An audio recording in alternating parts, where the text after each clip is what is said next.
Alright class, today I'm going to talk to you about being prepared for an emergency. I'm going to touch base on a couple topics that are pretty much for personal preparation in an emergency.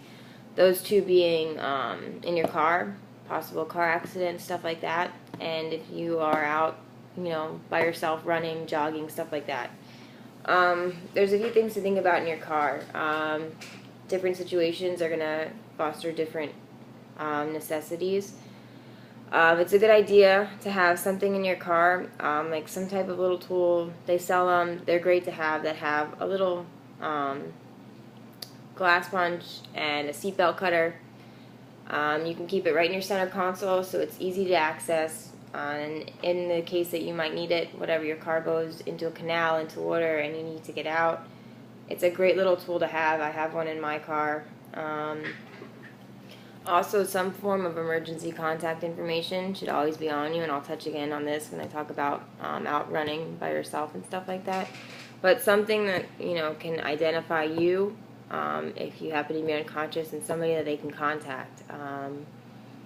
It's in your phone. A lot of times you should have it as ICE, and it's in case of emergency. And a lot of people say, list that in your contact information so that if they do go through your phone, they can go ahead and call somebody that they need to call. Also, keeping a little kit of supplies to have on board in case of an emergency.